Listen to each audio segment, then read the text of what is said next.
So I should just get going. So you're saying. All right, people can walk in. Nice to see everybody. I'm really glad to be here.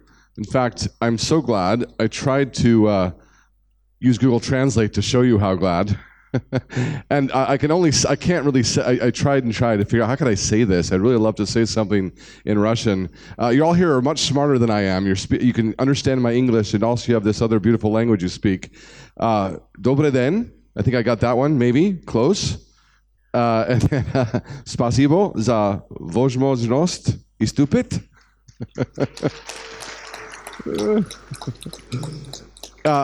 I'm excited to be here. I love talking about arrays. I love talking about Python. I love seeing the enthusiasm in the questions I've heard so far and in what people are trying to accomplish here. So I'll talk a lot about what I'm doing, things I'm involved with now, things I care about. I've been involved in Python for data analysis for a long time. I didn't start that way. I started as a scientist, started as a teacher of electrical and computer engineering. I care a lot about math. I care a lot about physics. That's really where my loves were, and I kind of didn't study computer science. I just used computers. Along the way, I've learned a bit about computer science.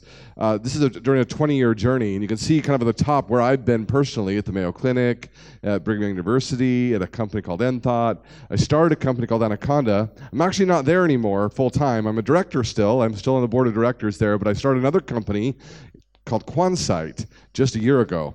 And so that's where I am currently, Quansight Inc., and I'll talk a little about what I'm doing there. And then along the way, of course, is all these packages have merged, and we'll talk a little about some of those things. For me, Python started with SciPy. 1998 is when I first started playing with Python. I came to it trying to understand, how do I do medical imaging with Python? And how do I want to do ordinary differential equations. I want to make an MRI simulator. And I don't see them. That package didn't exist in Python at the time. Now you have 15 of them you can download. But at the time, there weren't any. And so SciPy was the project that started off just me trying to make packages that worked in Python and put them on the internet. And then people started downloading and help adding them. So currently today, SciPy is 727 contributors. There's lots of people using it. Along the way of writing SciPy, we used an array object called numeric. And so most of you know me for something called NumPy, which actually came after SciPy. It was written because the numeric array object was older, and it was splitting the community. And I'll talk a little bit about that in the future. I was a professor of electrical and computer engineering, studying inverse problems, basically statistical signal processing, the modern foundations, the previous foundations of modern machine learning, deep learning, all the papers that are now everybody's excited about. There's a whole history of mathematics that is behind those papers. I ended up giving up my tenured academic position because I was writing NumPy. That's okay. I actually enjoyed jumping into the world of companies and entrepreneurship. I found a deep love for entrepreneurship, just like I have a deep love for open source. I see the two as actually very connected. It's all about helping people. It's all about growing communities of people to serve each other better. Anaconda is the company that I started in 2012. 13 million users of Anaconda. It's a distribution of Python at its core, and then there's a complementary product that we sell to enterprise as well that helps companies manage their machine learning workflows, their data science workflows at scale, and in a large organization that is very useful. So Peter Wang and I started that together. I've been involved with a lot of other projects along the way as well. I've had a lot of experience with open source projects like Numba. So first of all, who's heard of NumPy in the room? I know a few people here are probably NumPy users. Awesome, great. Thank you for your feedback and for continuing to help support. That community still needs a lot of help and support. There's only a few people who, although there's 727 contributors, there are more bug requests and feature requests than there are people to triage those issues. There still needs a lot of help. How about Numba? Numba, who's heard of Numba? Fewer. Okay, so if you haven't heard of Numba, go look at it. You'll probably find it very enjoyable to realize you can write Python code that's faster than C with Numba. Numba's a Python compiler. Now, it's not your generic Python compiler. It's not like PyPy. It won't take any arbitrary, crazy Python you write and then translate that to C, and translate that to fast code. But what it will do is let you write array-like code. It'll let you write analysis code, loops, image processing code with Python syntax, and produce functions as fast as if you'd written that low-level code in Fortran or C or C++. So it's a compiler for array computing in Python. It deals with NumPy arrays. Those are a core type that it understands, and you can do operations on NumPy arrays and translate that to machine code. What about Dask? Who's heard of Dask? Only a few folks heard of Dask. Okay, who's heard of Spark? Yeah, all of you should have heard of Dask too. All of you who have heard of Spark and haven't heard of Dask, you're in the wrong conference. You should be going to the Scala conference, actually, because Spark, great tool, but ultimately most of the Spark users, they use PySpark, and then it's a gateway drug for Scala, because ultimately you find yourself frustrated with PySpark and the way it works. So Dask is actually distributed computing on top of Pandas and NumPy.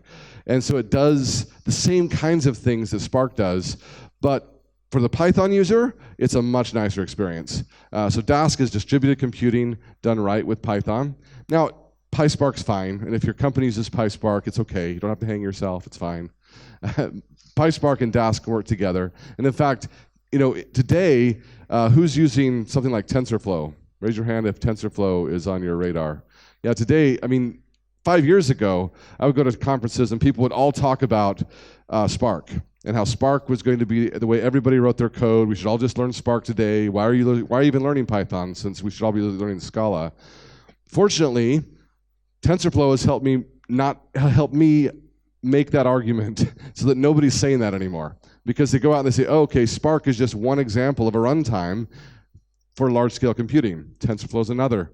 Dask is another. There's a lot of runtime examples for distributed computing, and why that's an important use case, dealing with large data sets and how I'm going to program 1,000 computers, but not have to deal with programming 1,000 computers. How do I write scripts that'll work on terabytes of data frames or petabytes of image data? How do I do that effectively without spending 2 years with a project?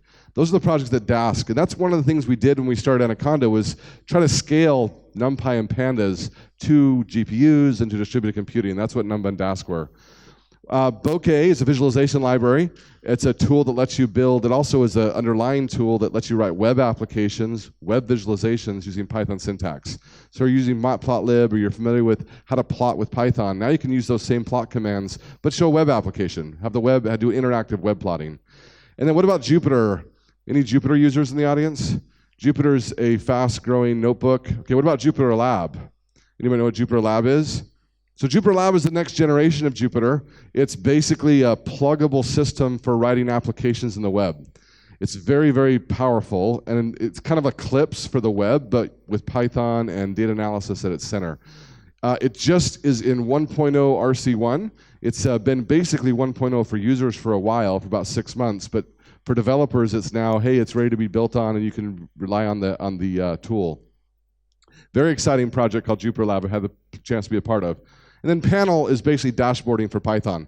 A lot of people, in your work, in your line of work, how many have to create plots, visuals, little web applications using Python? Does that show up in your work?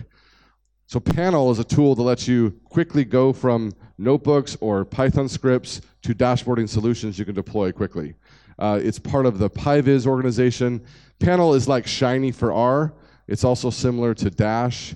But I think Panel has a stronger foundation and a stronger architecture. So definitely there's a lot of projects I could talk about when I'm here, but I'm going to talk kind of about the general overview and kind of what we're doing now with array computing. NumFocus, who's heard of NumFocus in the room? This is a Python community, and so NumFocus is particularly suited for like the PyData or the SciPy communities, but NumFocus is a nonprofit organization.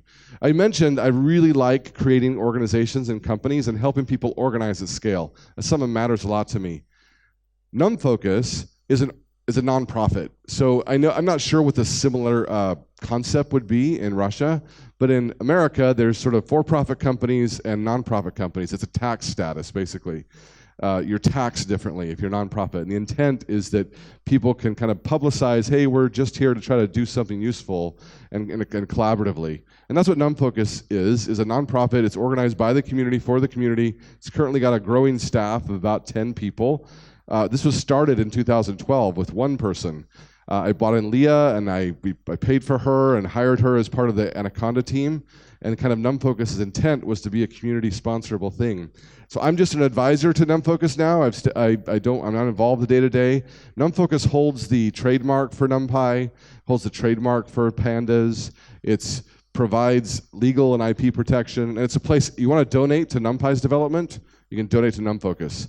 And be assured that it's going to go directly to the people that are making sure NUMFOCUS works. There's other ways for you to contribute to NUMFOCUS as well. You can hire developers to work on NumPy. You can get a contract with Quansight. We're happy to do a project with you and direct money to NumPy. But NumFOCUS is a way that people feel, oh, it's a nonprofit, we can make this work. Very excited with this. It was founded with Fernando Perez of Jupyter. It was founded with other SciPy developers and founded with the Matplotlib developer, John Hunter, who's now since passed away. I don't know if there's any Matplotlib developer or users in the room. Any Matplotlib? Yeah, great, fantastic foundational plotting tool for Python. Same year, we actually started a PyData, and I noticed there is a PyData Moscow. Congratulations. Anybody here from the PyData Moscow community? All right, kudos, stand up. Give them a round of applause. The PyData community was started in 2012, and it's basically regional chapters of local people who said, hey, we want to get together and make the world a better place by helping people use Python to do their data analysis. And it really surprised me how much desire and demand there was for this. And in London and Berlin and Asia and just one in Australia. We need a little more support in Australia, I think. But there's a lot of places where people are just organizing. Now there's 8 to 15 regional conferences a year, 141 meetup groups. It's a place for people just to come together. So why do I do this? And I just have a couple of slides on what motivates me. I've been doing this a long time.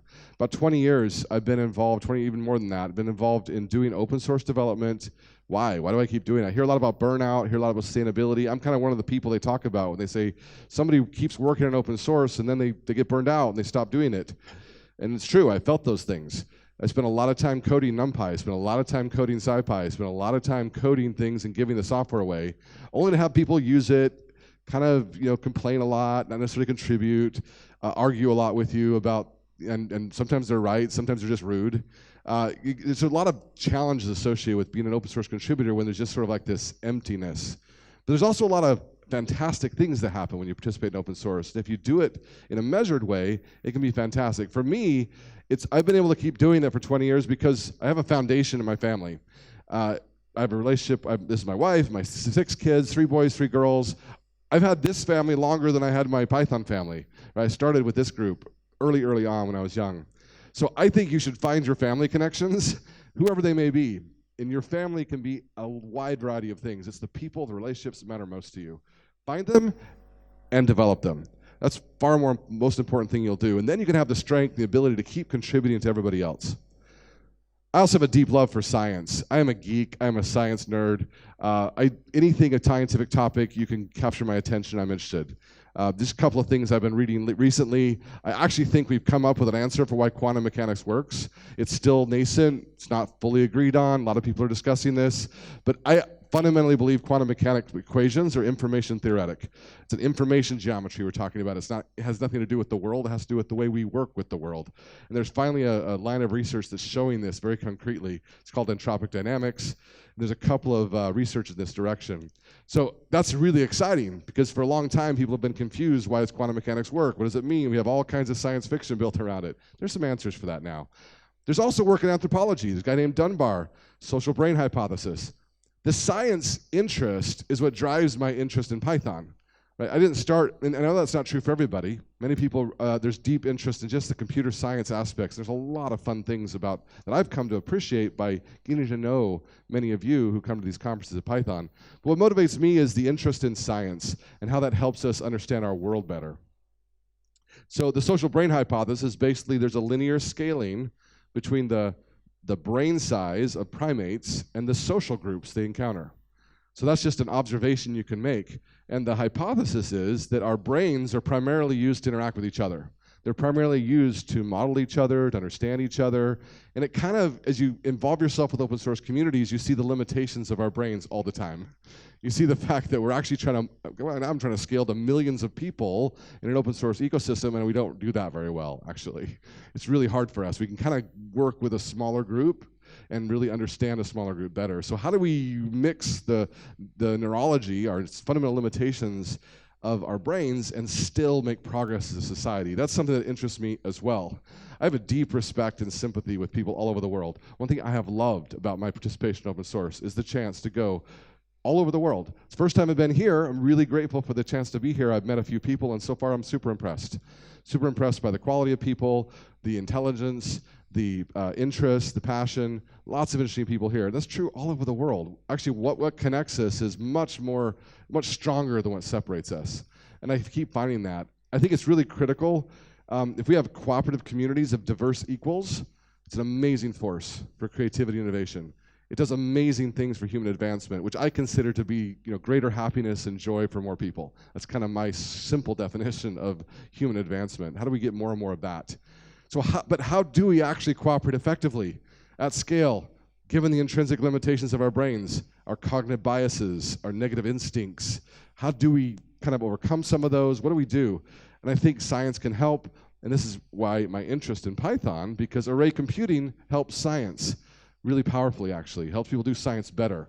So scaling human cooperation is super critical. That's kind of a thing I've really come to really appreciate and want to do more of. How do we scale human cooperation? To me, open source communities and entrepreneurial companies both do that, and that's kind of what I'm involved with now. So I'm no longer at Anaconda, a company called Quansight, and at Quansight, our goal is to basically build more companies like Anaconda. The only way we can do this is by finding entrepreneurs, finding people. So we are a services company that works with the open source community, does project work. We have something called Quansight Labs. We're a consulting company. I'm not going to talk much about our business model. I'll talk a little about Quansight Labs. Quansight Labs is an organization whose sole purpose is to employ people to work on the PyData stack and the rest of open source software stack, perhaps Python stack as well, as we get more and more people, if we can get the funding and the support. So it's to ensure that we have people full-time working on open source and keep ensuring that. As I've been watching the machine learning libraries grow, and we'll talk more about that a little bit, Google, Facebook, Microsoft, they have many, many people working on libraries full-time. Python and the communities we're all depending on have had volunteers working on it. And that it's amazing what volunteers can do together, but then there's also challenges that arise if you don't have people full-time. So Ralph Gomers, some of you may know him, he's from the Netherlands, really well known in the NumPy and SciPy ecosystems. He's directing the lab. If you want to know more, love to talk to you about it. Quansight Initiate, so there's the open source part, and then Quansight also has a venture arm, which invests in companies who are trying to build on open source fundamentally. So that's another thing we're doing. We have a webinar, Open Source Directions. Our desire here is to help open source projects communicate with the world about where they're headed. And there's a webinar series, and you can get on and we can talk about where your project's going. And there's been about 20 or 30 episodes so far, and they're all podcasts you can listen to and hear projects like TensorFlow and scikit-learn, Jupyter, where those projects are going, according to the developers of those projects and the maintainers. At Quansight Labs, we're interested in maintaining the stack about 70% of the time, 60%, 70% of the time, just working on helping maintain the stack. But we also do innovation. We want to, and part of this is because it's hard to get funding for open source unless you're showing some innovation. It's one of the challenges, actually, because as you all know here, the more innovation that happens, the more confusion occurs as well. It's like, what do I do now? And I was just catching up with last year's innovations, and now I've got other ones because that's where the funding comes from. So there's definitely some things to fix there, I think. We are trying to make our innovations at the heart of gluing, making things better. So if you look at XND, for example, XND is learnings from NumPy. NumPy is a fantastic Python library, but it's been hard for things like PyPy and IronPython and RustPython and other implementations of Python because it's weighed them down, because it's hard to re-implement all of that in another language or another implementation of Python. So XND actually is a set of C libraries that implements a lot of the functionality of NumPy, generalized, and then made available to Python. And it could be made available to other implementations of Python as well, like PyPy or RustPython or whatever. UArrays, another project we're excited about. This is a generalized array interface. It's about multiple dispatch. It's a way to write code. You can imagine a world where you want to write array code. You want maybe your arrays to run on PyTorch. Maybe you want some other arrays to run on NumPy, but you don't want to keep having to write 15 versions of the same code because you're slightly changing the array backend. So UArray is basically an interface for that. M-types, NumPy, or pandas. These are other projects. Other organizations we're starting as well. PharaohSS, I'd love to talk to anybody about that. I'm not going to go into detail here. I'm just giving you an insight. So if you catch me later and want to talk about it, we can talk. PharaohSS is a public benefit corporation whose purpose is to help companies be accountable for their use of open source. And then open teams, helping open source projects give credit to the people involved, which is a real problem today as you kind of look around of, well, how do I get involved? What happens if NumPy's there, but I want to contribute to NumPy? Where should I get involved? Perhaps if we don't just, there's a lot of challenges that people want to get credit for new projects, so they make new projects, as opposed to just contributing to projects that exist, because it's easier to kind of show your stuff if you make a new project. So with that in mind, a lot of people just create new projects instead of contributing to old projects. How do we fix that? So in all of this, and while I've been on this journey with other people, of course, Python's had tremendous success. Why? How do we get here? What are some of the things that are potentially allowing this to happen in the future, and what are things holding it back? As a hint, array computing in Python's been a big reason. When I first started in Python, I got to know Guido pretty well and other leaders. Raymond, for example, is a good friend. And I learned a lot from them. But I also recognized that why did I, as a scientist, come to Python? What brought me to it? And then why have we kept using Python as scientists, so that when TensorFlow and PyTorch showed up to the scene, they were sort of forced to write Python. In fact, I remember when PyTorch came out and it was Lua-based, and all the people built it, you see, in Lua, and yet the demand for scientists and users of deep learning was Python. So they sort of were pushed into making Python interfaces. TensorFlow was the same way. So how did we get there? It was array computing that helped us get there. So I started using Python a long, long time ago. 1.4 was the version of Python. Any 1.4 users? There's probably a few. Come on, maybe a couple. 1.4 was released in 1996. A while ago at Anaconda, we kind of as a joke, but not really. It was kind of for fun, too, to show we could do it. We have a package manager called Conda, and we Conda installed Python 1.0. So you can now Conda install Python 1, just as easy as you can install Conda Python 2 or Python 3. You can manage your Python installations as well. So 1.4, and I remember when 1.5.2 came out, and I was so glad. I was so happy because it was added all these important features. Fortunately, 2.0 came out, and actually some very important things happened in 2.0. In Python 2.0, there was a merger. Basically, pre-Python 2, all classes you built with Python syntax were instances of one basic type in Python called the class type. So you had int type, you had float type, you had class type. And every class you built in Python was an instance of that type. Python 2, and the introduction of meta types is how it was done, basically. There was the ability in there in Python 1, but in Python 2, Guido managed to connect these two so you could then inherit from ints and floats. You could basically have classes, new style classes they were called, that could be real types, real extensions to the language. Python 2 was a very important change. One of the challenges we have in the array community is actually numeric. NumPy, built on numeric, is still a Python 1 style array object. It really hasn't learned the lessons of Python 2. Part of this is because, finding people who are both computer scientists and like, figuring out type systems and type theories, and also know enough science or linear algebra to recognize that you're not done when you make a one-dimensional array, that a two-dimensional array actually matters, a multi-dimensional array actually matters, and how you do it matters. That because that set of people is so small, typically languages have ignored it. And that's one of the reasons Python succeeded, is because there was enough people that didn't ignore it. There's still a challenge, because there's still a lot of people in Python land who don't really get why arrays are different. Why aren't they they don't really get why complex numbers aren't just two floats. They don't really understand why everything just doesn't fit into one category. But it doesn't, and understanding those details will help you understand why Python's popular for array computing and how to continue to make it popular for array computing. Now, we're all glad Python 3 happened. In fact, NumPy was written when I started the NumPy project, 2005. I intentionally pushed it to the Python 3. I talked to Guido about it, talked to all the Python core developers about it, and sold it as a Python 3 feature, thinking that Python 3 would be out basically by 2007 or 2008. First version of Python 3 took a little longer, 2009. And for me, the first version of Python 3 that I would really be excited using was Python 3.5, maybe 3.4. 3.5, but basically 3.5 added so many good things to the language that it became something everybody wants to migrate to. And the entire NumPy, SciPy stack got on board by roughly the 2014 timeframe. Everybody had a plan to migrate, and by 2015, 2016, every major package was Python 3, and now everybody's completely moving to Python 3 and giving up support for Python 2. So how many Python 2 users do we have in the room that are willing to admit that still? No, it's fine. Python 2 will be supported for a long time. I still am a Python 2 user as well. But Python 3 is definitely the future.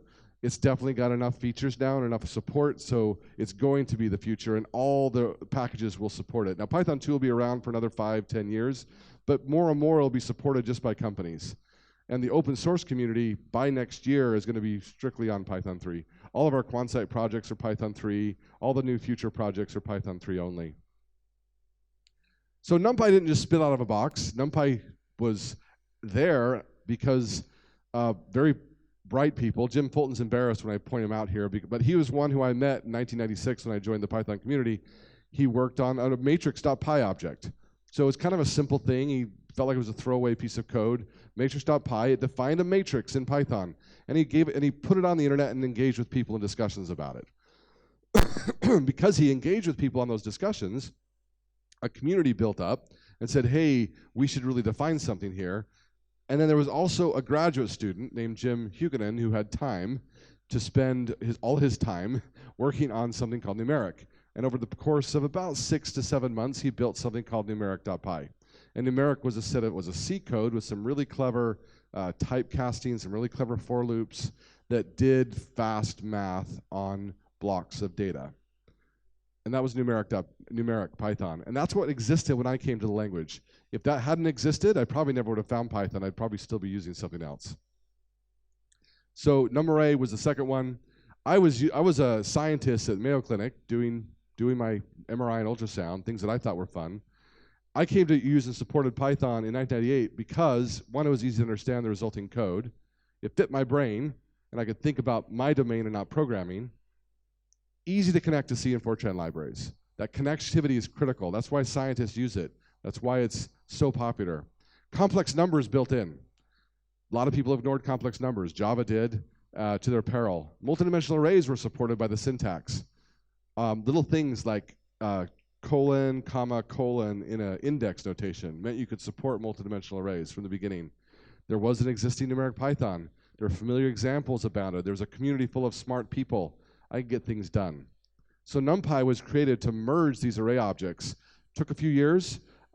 Finally, the whole community unified and joined, and you ended up with this enormous community of people using Python and NumPy, kind of a common array object. It actually completely surpassed my expectations. I knew I wanted to kind of help unify the community, but there was such a latent demand for it that it just exploded once this was there. In the next several years, we've had phenomenal success over the past 10 years. This stack of tools has done things like help people find gravitational waves. It's helped the Higgs boson discovery, the black hole imaging project, which I just recently got to meet that team that found, the EHT imaging team that found the black hole. Fantastic project, fascinating project. It's one of the joys of my life to be able to talk to people, scientists who do this work, and realize they're using this set of tools that me and my closest 2,000 friends made. So it's also helped lots of companies, helps finance. A lot of people, after the 2008 crisis in America, a lot of investment banks figured they needed to understand risk better. Most of them turned to Python to do it and to help them build up their risk portfolios, risk strategies. Other industries have followed suit, and there are a lot of people using Python. It's really interesting to do a Google search trends. This was just done yesterday, and to see Python is searched for more than Java and JavaScript. And that happened about in 2017, 2018. This blows me away. When I first started using Python, it was a niche. People were like, why are you using Python? Everyone's going to use Java. Just go use Java. And you can see that that advice would have been bad. And that's typical, actually. You have to find what you care about and do something you care about, because advice you get from other people, it might be useful, but unless you love what you're doing, you don't know. So why? Why has Python kept growing? Actually, it's things like pandas. So pandas, and there's some pandas used in the audience for sure, right? Wes McKinney, good friend, and several people now maintain pandas. Very popular library for dealing with tables of data. It depends on NumPy, but it adds some features for loading data and doing group bys and joins. It's been the foundation of machine learning frameworks. Chainer, TensorFlow, PyTorch, TVM, MXNet. Lots of these. In fact, so many of these, they're now on top of this stack that we're kind of in this exploding world of machine learning libraries and frameworks that we're in this array objects everywhere situation. There's not just a NumPy array now. There are all kinds of arrays. When you go to Python and say, hey, I want to do some data processing, now you have to ask the question, what do I do? The answer isn't always just use pandas and NumPy. It's, oh, well, maybe I should use PyTorch, maybe I should use MXNet, maybe I should use TensorFlow. And all of those will ultimately need to interact with NumPy or pandas at some point, but we're in this world where it's really hard.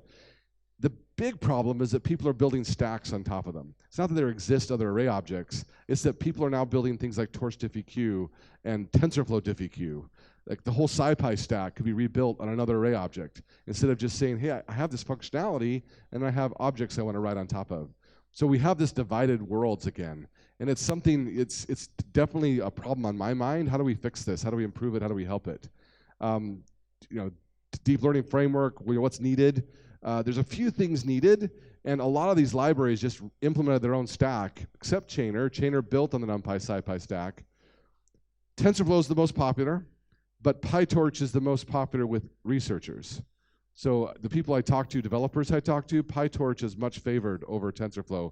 TensorFlow is more popular. Google puts a lot of effort into they were the first to market as well. But PyTorch is growing. Chainer's got a really lot of people who love it in Japan, particularly if you're in robotics.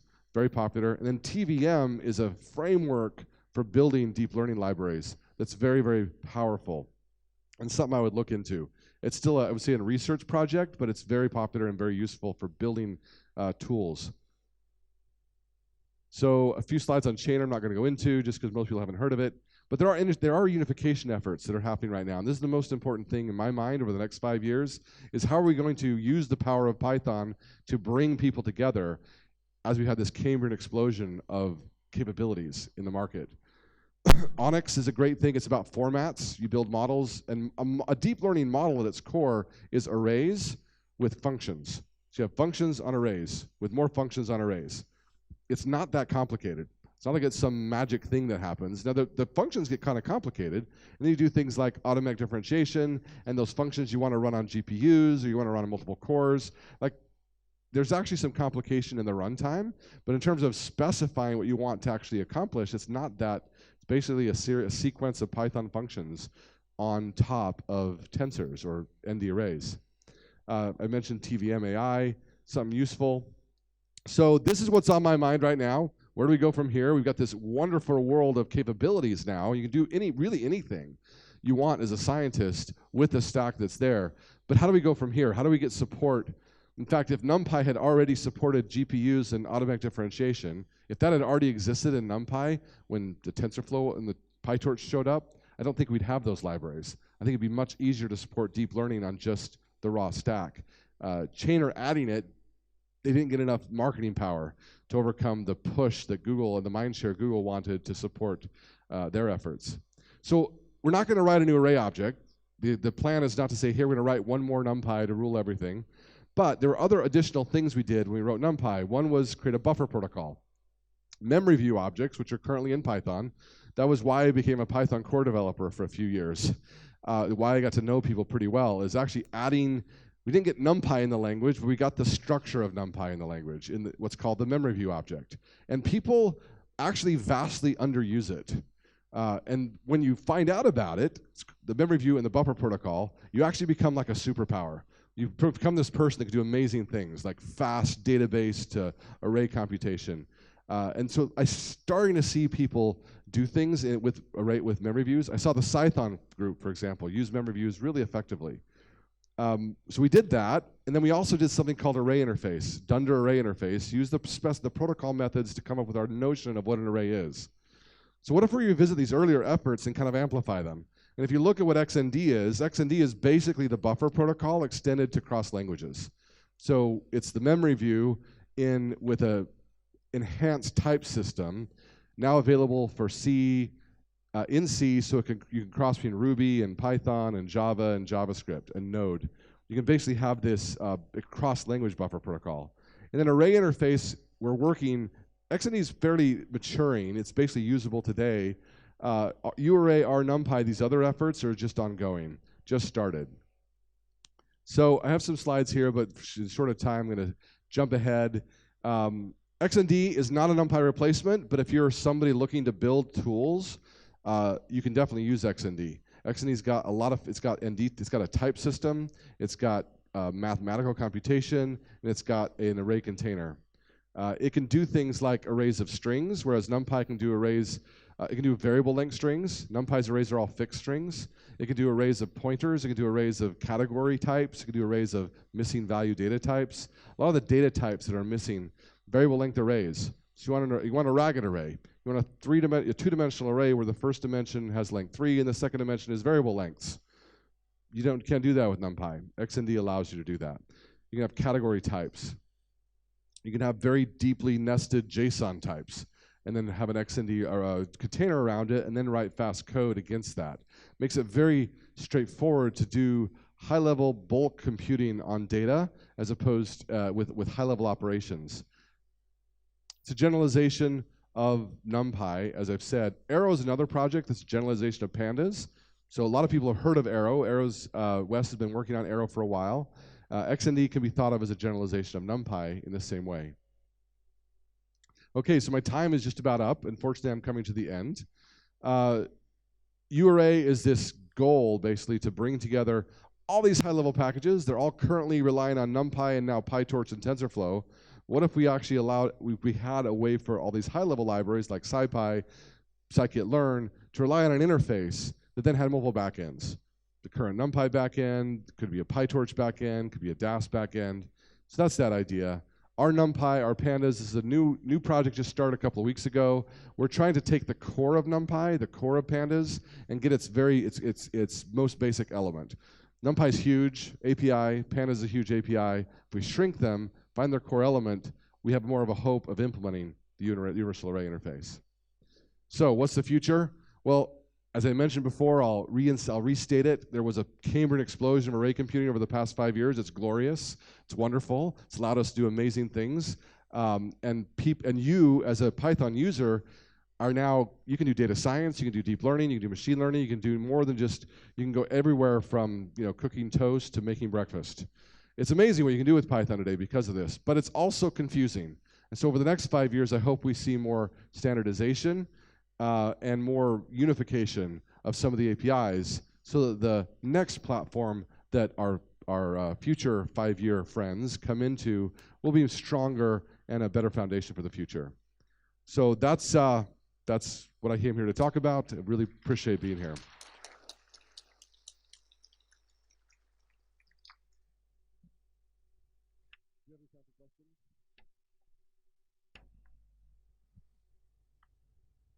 Yeah, please raise your hands. Okay.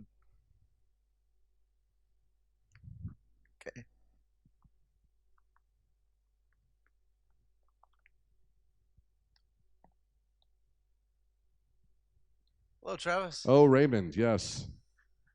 My plant.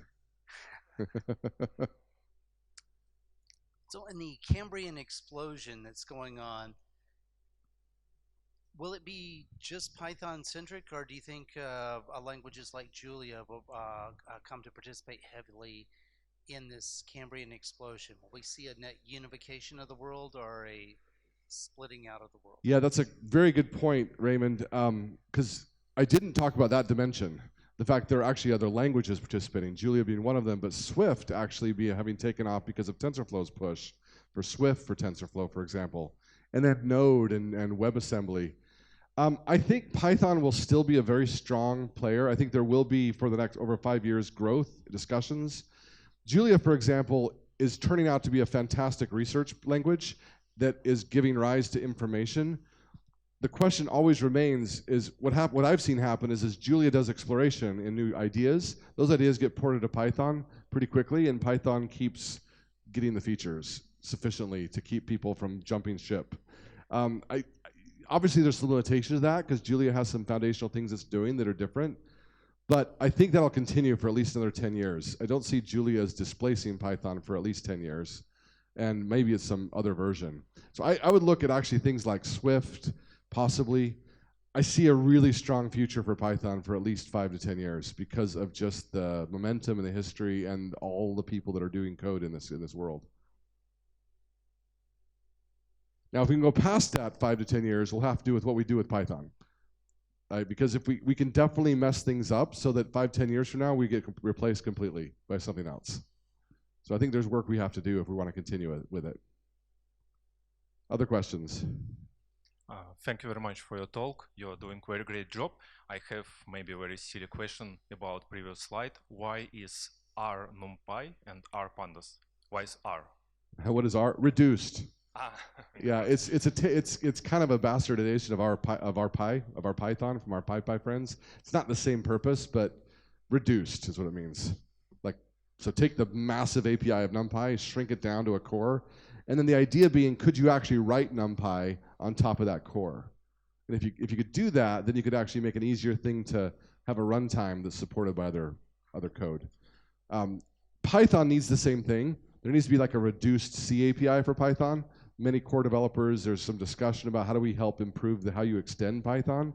That's one of the things that's holding back new implementations of Python is the massive C API of Python and the fact that all of our extension modules use it so heavily. Is there a way to define a reduced C API? That discussion is happening by a few people, but very, very early stages still. But definitely a thing that is useful and needed. If you're an API person or you love to get involved, it's certainly an area where there's a lot of thinking that needs to be done. Question? Hello, we are using Cython with NumPy, and every time we compile our core, it gives us lots of deprecation messages. Do you know when they will migrate from deprecated NumPy API to something newer? So you're using, let me see if I understand, you're using Cython. Yes. And it's calling NumPy APIs that have been deprecated. Yes. And so you get a lot of warnings in your code. Yes, yes. Yeah. Good question as to when those deprecations will go away. I mean, Cython is one of those packages that needs more help maintaining it as well. There are a few key people who are maintaining Cython. So typically Cython has to be modified to use a different NumPy API than the one they're using perhaps. And that's usually what's missing. Or it's sometimes a configuration option where, yeah, we know we're using this incorrectly, but it's going to be there forever. Do you know the plans for supporting new array interfaces? The plans for doing that? Yes. Oh, it's going to be at least a year before. Okay. I mean, so it's still a work in progress. Yeah. Here on the front row, or who else has the microphone?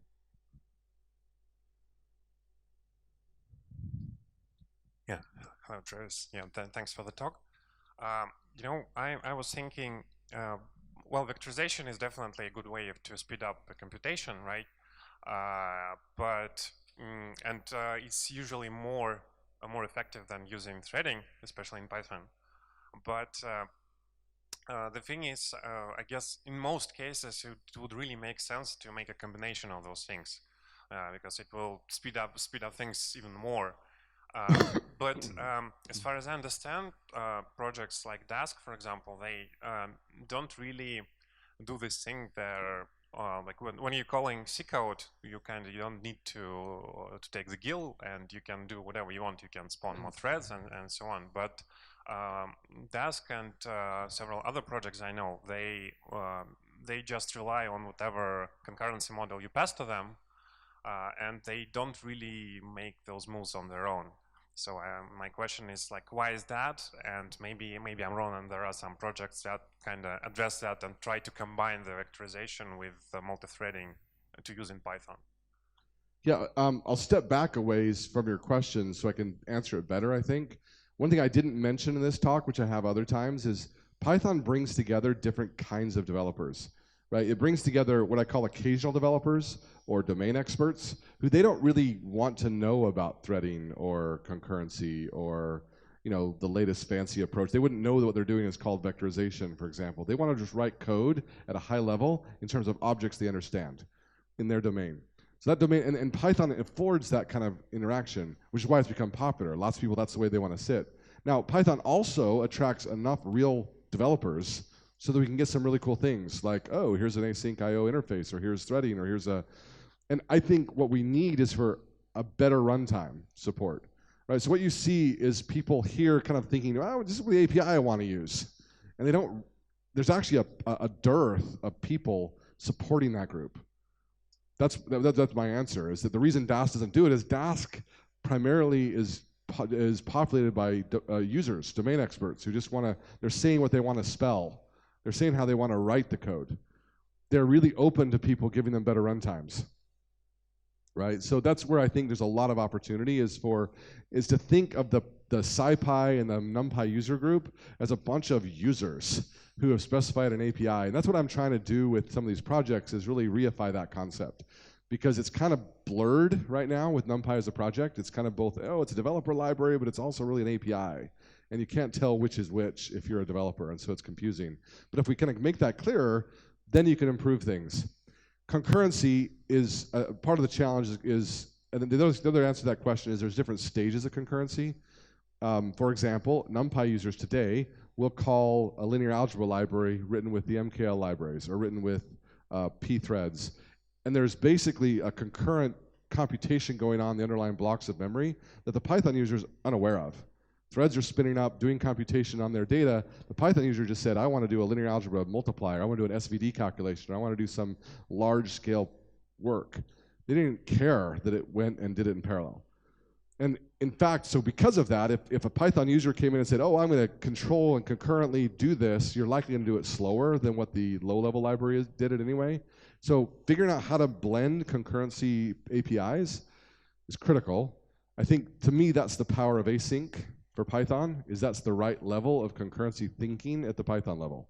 That threading was the wrong approach. That threading at the Python level was the wrong approach. Threading at the native level is the right approach. The Python level, calling frameworks that are using threading is how it's been successful in our world. But that's obviously I see Michael, squirching. I'd love that we can talk more about that. So that's why it's the Q&A section where I can just pontificate. Okay, thank you, Travis, for your great All right. work on this presentation.